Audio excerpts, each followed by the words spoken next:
RommyX back with another video because I'll enjoy today's video. Make sure to hit that like and subscribe button, especially if you're new here, and if this isn't your first rodeo, then please consider, well, checking out my second channel down below where I post discussion videos as well as other what ifs, like Dragon Ball X Naruto what ifs and things of the sort. But with that out of the way, share the video to friends and links. So just stay and content in general. Subscribe, comment down below your thoughts and feelings about the video, as well as what are suggestions that you may want me to do in the near future. And we can now get into the recap. In the last part, we basically ended off with, well, a few things happening. First, we ended off with the bell test being completed, Team 7 and land arriving in the land of waves, as well as the fact that we did finish the first fight of Zabuza and Haku. Basically, I explained that Team 7's fight with Zabuza and Haku has already happened, and now this is their second fight, and we can now fully get into the video.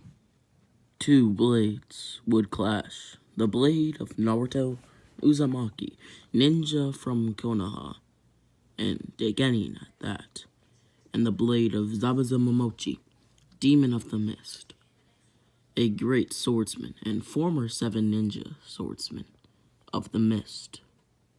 Both would clash as the wind around them would shake. Heck, you could even say that the earth shook when they connected blows, almost as if they had earth-splitting power. Of course, this Naruto is not that powerful, at least not yet, nor is this Zabuza. Naruto would then ask Zabuza why he wants to kill Tazuna, as Zabuza would say it's under business. Naruto didn't know what this meant, but he did know that it must have not been affiliated with his village, since he was a rogue ninja by his headband being crossed out, and he could, well, figure that out since he has been a ninja for a pretty long time and has encountered other rogue ninja. Naruto would then put his blade out in front of him as his clash with Zabuza would stop, with him basically jumping back. Naruto would then tell Zabuza that he will no longer be asking questions, rather he will be attacking. Naruto would jump up into the air, doing a spiral-like movement, as he would then clash with Zabuza yet again. This time he would be twisting, and wind would gather around his blade. This was a technique Naruto's been developing for a very long time, so he was eager to use it, and it was working. Just as he thought, he would pierce the Executioner's blade, or Zabuza's blade.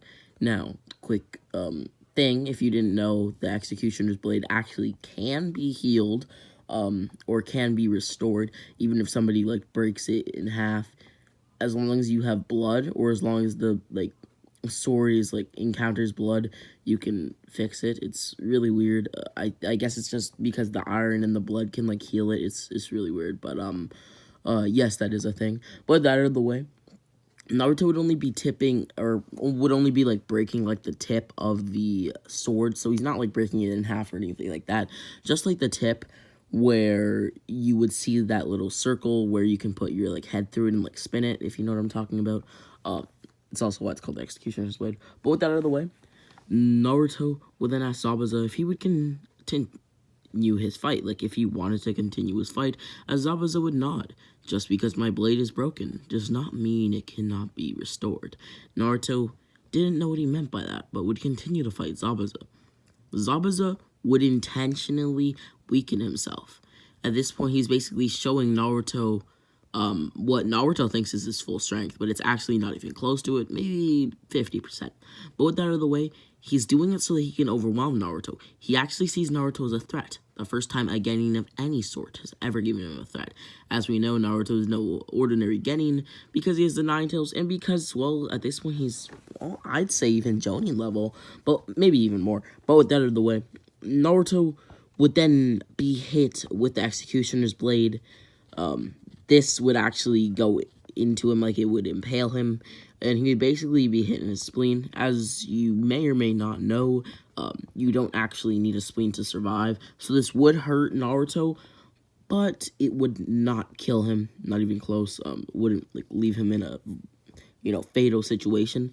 But with that out of the way, Zabuza's blade would then heal, basically coming out the other end of Naruto, because he had hit Naruto's spleen, or, like, you know, stomach area, close to his stomach, and then the blade was just inside of Naruto, so, like, it was being surrounded with blood, and it would immediately, like, the part that Naruto destroyed would immediately come out and break through Naruto's body, which would cause Naruto to cough up some blood. Naruto would realize that he was in danger as he needed to escape. As such, he would grab a smoke bomb from his ninja pouch as he would throw it to the ground, quickly disappearing with the executioner's blade still within him. Luckily for him, Zabuza hadn't decided to take it out. So, well, if Naruto wanted to, he could just, throw it somewhere and Zabuza would not have his signature weapon, or at least to Naruto it was Zabuza's signature weapon, and we do know that it is. But with that out of the way, Naruto didn't think like this. Instead, he would try to tame the blade, the executioner's blade that is, and he would actually try to use it. He would hold it in his right hand, his more dominant hand, if you will, as he would hold his actual sword in his left hand, which he could do because he was very skilled with the blade. Naruto would then rush towards Zabuza with both blades, as Zabuza was surprised at the speed that, he was going at, and Zabuza could only, clash with Naruto with a kunai, so he was at a bit of a disadvantage. Basically, Naruto was able to use a lot of force with the executioner's blade, either breaking each kunai Zabuza tries to use, or, pushing it to its very limits, and then he would be able to use light attacks that were too fast for Zabuza to properly defend against with his lighter sword. Zabuza would be surprised at how great Naruto was able to master his sword in such little amounts of time. We have seen Naruto do things like this, done things like this, so Naruto would be able to do it here. Naruto would continue to hit Zabuza until Zabuza would feel too cornered to do anything else but use a jutsu, this jutsu being the Water Dragon Jutsu. Naruto would put both of his swords in a cross-like manner as the dragon would hit basically the middle. So, for example, in an X, there is a middle part of that X. He's doing that with the swords, so the water dragons would hit that point of the sword, and he would be able to actually defend against the water dragon. Zabuza would realize that his sword's just too powerful, even though Naruto's sword is actually just as powerful. But with that out of the way, he would just kind of be, disappointed that his blade had fallen into the hands of somebody who wasn't even from the Mist Village. But with that out of the way, he would continue to try to get back his blade, eventually being able to. Not because he actually was able to get it back from Naruto, who was continuing his onslaught, but because Naruto actually gave it back. He wanted a fair fight from ninja to ninja. He didn't want to fight dirty, so to speak, because he wasn't in a situation where he had to fight dirty. Now, not being dirty isn't a given in the ninja world, but you get my point. Naruto would then now fight Zabuza, who had I guess you could say, awoken spirit. Now, he's much stronger now because he's, using 100% of its power against Naruto, and also you must account for the fact that he's now angry at Naruto, and very angry. Naruto literally just stole his weapon and started using it against him and was honestly about to beat him, and then it was a blow to his pride when Naruto literally gave him back his weapon when Naruto could have easily defeated Zabuza if he just continued what he was doing. Anyhow, Zabuza was now coming at Naruto with full force. As Naruto would decide to step away from the battle, Zabuza wouldn't understand what Naruto was doing, as he would turn his back on Zabuza. You could say that this is a dumb move. You could say that, as a ninja, you should never do this, but Naruto had something up his sleeve. He would continue the walk behind himself, or would basically just turn around in that direction, and he would continue walking that way. Zabuza would scoff as he would get even more angry, grabbing his sword tightly and lifting it up into the air, ready for one final slash that should, in theory, take out Naruto. Naruto would laugh, as, at the moment that the blade landed, Naruto would grab it. Chakra now surrounded each of his fingers, as he would smile. Zabuza Momochi, demon of the mist, they say, former 7 ninja swordsman. We crossed paths on this fateful day, and on this fateful day, your blade was shattered. Now, Zabuza would look at Naruto in a weird way, with his, eyebrows raised, as he wouldn't understand what Naruto meant. Everything he was saying didn't really make that much sense, and, he's right to think that. Naruto would then continue. Every single thing on this earth has a core. Even chakra does. And even if this blade was chakra, I would be able to break it. Naruto would then crush the whole entire blade as it would be split from the middle, only leaving the hilt and a small piece of sword that was connected to the hilt. Zabuza would be baffled at what Naruto was just able to do, as Naruto had learned this skill a long time ago, basically from copying something he saw Asuma do. And you know how, like, Asuma has the chakra daggers slash chakra knives, whatever you want to call them. He was basically just imitating that, but with his own hands, and he was able to put the chakra around them and crush it with the sheer force that his chakra was able to output, as well as the fact that he's just, well, you know, strong. But with that out of the way, Naruto would now turn around and walk towards Zabuza. Zabuza's blade is pretty long, so he would be able to walk a pretty good distance. As he walked towards Zabuza, Zabuza would back away, but behind him stood Kakashi with a book out, this book being Makeup Paradise. Kakashi would basically hold Makeup Paradise, the book, with his right hand, and would hold Zabuza with his left, basically like keeping Zabuza from, going back any further and just holding him there. Not physically like grabbing him, but just, putting his hand on his back so that he can't go any further and, run away from Naruto, who would continue to walk towards Zabuza. Naruto would then grab his sword tightly, as he would ask if Zabuza has any dreams, goals, or ambitions. Zabuza, realizing the situation he was in, would, say his dreams and ambitions. He would tell Naruto that his goal is to overthrow the Mizukage, Yagura. And Naruto was kind of surprised at this, to overthrow your Kage. He would ask why, as Zabuza would explain that Yagura Kawatachi, their Kage, or his previous Kage, was a tyrannical leader and to this day is one. As we know, he is actually being influenced from Obito, as he wasn't always like this. With that out of the way, basically Zabuza would continue, saying that not only that, but he wants to become the Mrs. Kage. He wants to change the fate of the world, and wants to help the people of his village. Naruto would smile. Well, what a nice dream. Naruto would then pull his blade back, as he would twist it, kind of doing a cool trick, if you will. His blade would look pretty cool, in a sense, as he twisted it, as he would then stab Zabuza, or so he thought. In front of him stood a person. Naruto didn't know who this person was, so he couldn't actually finish the attack, nor did he actually impale Haku.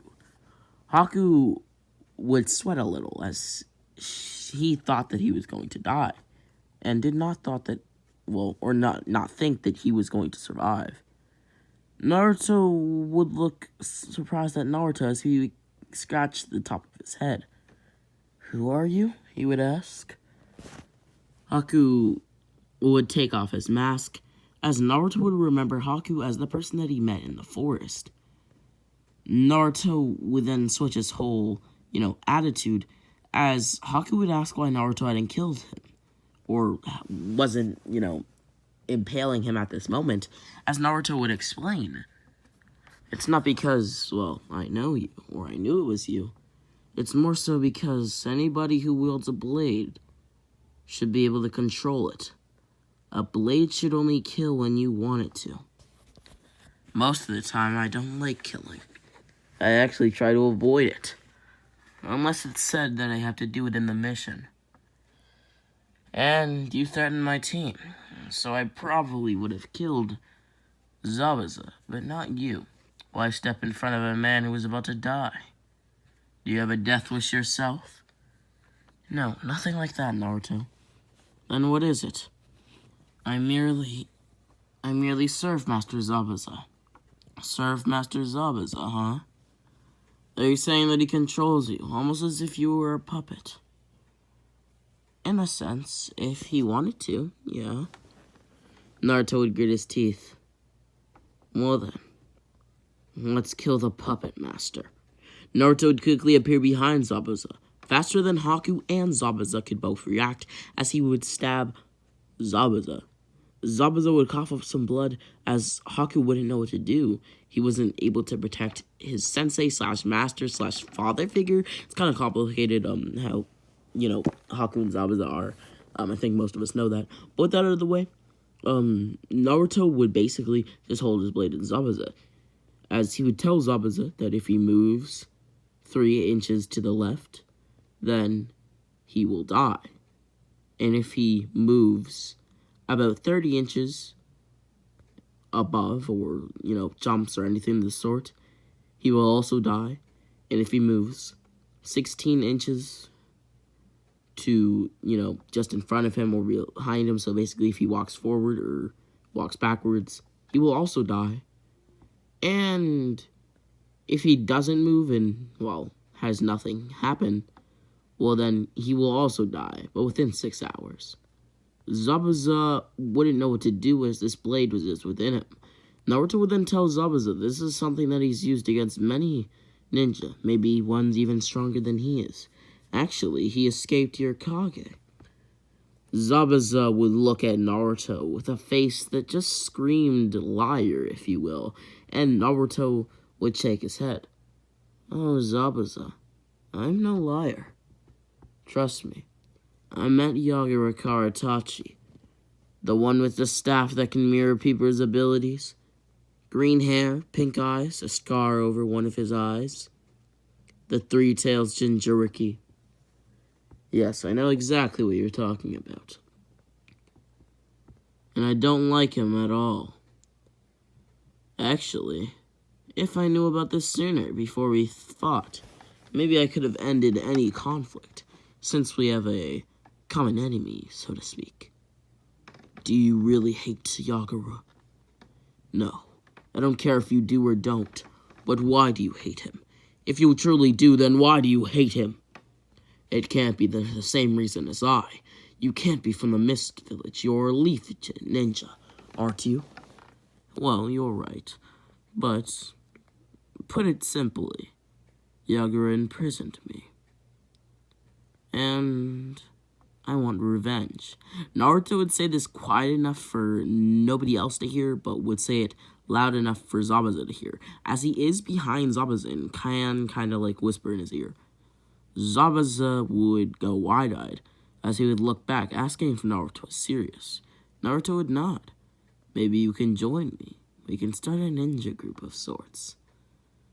Zabuza would laugh, would then get serious again, as his goal was truly to, bring down Yagura. So why wouldn't he not want to work with Naruto, somebody who appeared to be much stronger than him? Zabuza would put his hands up into the air, but before doing so, he would ask if this would kill him as well. Naruto would shake his head. Merely putting your hands into the air wouldn't kill you. Actually, that's why it's so useful. Most ninjas surrender, and therefore I don't have to kill them. Zabuza would put his hands into the air as Naruto would basically pull his blade out.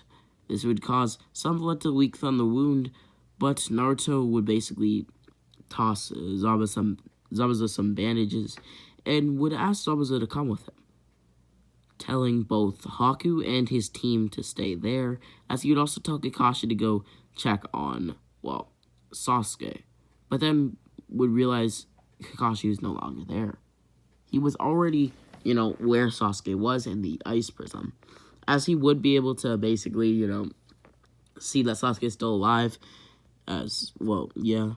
But with that out of the way, Naruto and Zabuza would then talk far away from each person, if you will, or each group of people, as Naruto would explain his goals.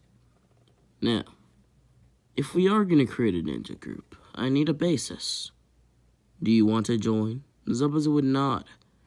If it is true what you say, and you were truly, imprisoned by Yagura, then I do want to join this group of yours. Perfect. Now, Zabuza, first thing I need to ask is, if you do join this group, you will pledge your alliance to me and the Leaf Village by extension. Now, I'm not saying that you have to fight for a village. Clearly, you're not the type to fight for other villages now. You are a rogue, and I'd assume you wouldn't want to. Or, at least that's what I'm assuming. Well, with that out of the way, you pledge complete loyalty to me. You never defy me. If I give you an order, then you do it, unless you have a reason not to. For example, you doubt your strength, or it's somebody you just cannot kill.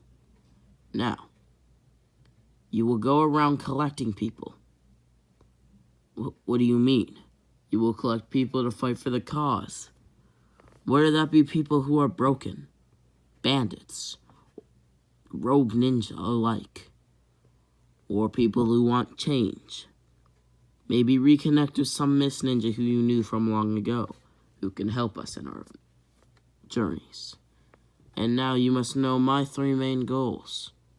Well, my first goal, and most important, is to become the Hokage of my village. I want to be acknowledged, so to speak.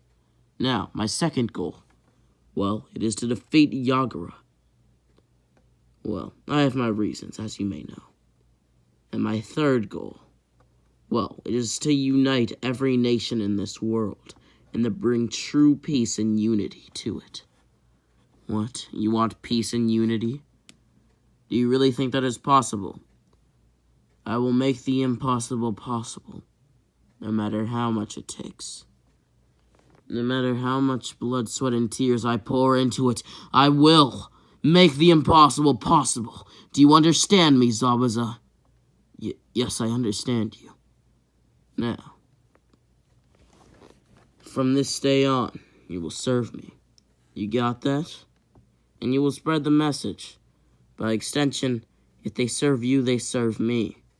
But tell them that they're serving me, just in case. You will also stay here. What? You want me to collect ninja, but then you also want me to stay here where there is none? Understand, it will only be for a little bit, but it might be long term. What do you mean, Captain? Zabuza would say, as sweat would trickle down his forehead, and he really couldn't help but almost laugh, because he had never imagined, maybe even a million years, that he would be, serving somebody who was much younger than him, a mere genin at that. But Naruto would continue. This village that you have caused so much harm to, or that you've caused so much harm, well, you'll be being the Kage of it. Zabuza's eyes would widen. It had appeared that to him, surprise after surprise, Naruto actually knowing Yagura, to Naruto being able to easily defeat Zabuza, all these things just came as a shock to Naruto destroying his blade. You get the point. Naruto would then continue. Yes, you will build up its economy. With you at its head, you can truly become a Kage. I know what you're capable of. You were a 7-ninja swordsman, and you've gotten stronger than, well, what you were at previously, don't you think? I suppose. Now, there are people who want to fight in this village, and as you know, most people possess chakra, so you can get ninja. There's also bandits who run around these parts sometimes, so you can find bandits. Not only that, but you said that you were on a mission. If the mission was not on your accord, and for example, you were being commanded by somebody, you can rally up the people that are also being commanded by him, or her, if there are any other people, that is. I understand your point, but why would you want me to be a Kage of this village, even if I cause them harm? Just do it. Trust me. And the leaf in this village can establish trade, therefore increasing both the leaf's economy and the Land of Waves economy. Then the bridge that, well, is complete can also let the Land of Waves trade with other villages, growing its economy. And maybe those other villages can come to a treaty with our village as well. Trust me, long term it's very great. Now, you'll have subordinates. Haku, I sensed him. He may be as strong as you, if not stronger. He can be your Kage guard. From what I can see, he's just too young to be a Kage, even if he is stronger than you. Now, last thing. Haku will have to be able to... Wait, his name is Haku, right? He told me that, but now that I'm figuring out that he's, well, working with you, I'm not too sure if I can trust that. Is that his name? Yes, his name is Haku, sir. Ah, I see. And don't call me sir, just call me Naruto. I don't like Captain either. Though I guess Captain's fine. Maybe Senpai? Zabuza would shake his head. I think you're going a little too far, Naruto. Naruto's fine. Okay. Now, Zabuza. Shall I continue? Yes, Naruto. Go on. Naruto would then exclaim that Haku's going to have enough leadership skills to actually intervene for Zabuza when he's out, because Zabuza will be collecting forces for Naruto and, well, him. And along the way, they may acquire other ninja who have the same goal just as much as they do, to kill Yagura. But with that out of the way, Zabuza and Naruto would basically shake hands as they would become business partners, so to speak. And almost like brothers, if you will. Not necessarily, but you get my point. After this day, the Land of Waves would increase in economy. Not only that, but it would be able to open trade. All the bandits that belonged to, well, Gato were now with the Land of Waves village and creating things, expanding its territory. Maybe it's just me, but near the Land of Waves is a lot of trees and a lot of open space that can just be used. This space would be used. It would be used to create homes, to create ninja academies. They have two, in fact. It would also be used to create ninja facilities for training, dojos, karate lessons, things of the sort. Not only that, but they would have an Ambu squad with the strongest of the strongest in it. They would also have a scientist group who would continue to study chakra and other jutsus, new jutsus as well. They would also have a unit that specifically works on decoding, and another with genjutsu. They had really expanded from this day on, and with a lot of bandits under your control, you can get a lot done in just a day, to say the least. With that out of the way, Naruto, Sasuke, Sakura, and Kakashi would then return to the Leaf Village, as Naruto would be congratulated, and Hiruzen was actually thinking of promoting him to a Jonin, but decided to hold it off at least until the Chunin exams actually came to be. So, Naruto would still be praised, and his efforts were actually looked at as something like what a Jonin could accomplish, maybe even a Kage at that, as what he did was really so skilled. Of course, they don't know what's going on behind the scenes. This is not treason as all. This is not like Naruto betraying his Kage or anything like that. This is not Naruto betraying the Leaf Village. Him creating his own little group, if you will. But with that being said, they would not know about Zabuza joining actually a group with Naruto and them actually creating bandits. And Naruto's goal, in fact, to kill Yagura. But with that out of the way, the tuning exams, I do want to enter them in this part and at least just start them off. So the written exams are going to go the same, except for Naruto actually getting an 8 out of 10. Not only that, but we're also going to have a few things change. I think Sasuke is going to get an ace still. Sakura is going to ace it, since she's, I guess you could say, decently smart. But not only that, but we are also going to get Gaara not like Naruto, just from seeing him in the written exams and seeing Naruto be the first one done. Now, with that out of the way, well, we're done. We enter the Forest of Death, and that is basically where we leave off with Naruto, Sasuke, and Sakura, otherwise known as Team 7, running through the Forest of Death. Hope you guys all enjoyed this, part, and I hope you guys also, enjoyed the character development that I added to Zabuza. At least in my opinion, I really gave him, I don't know, a good story arc, just my opinion, of course.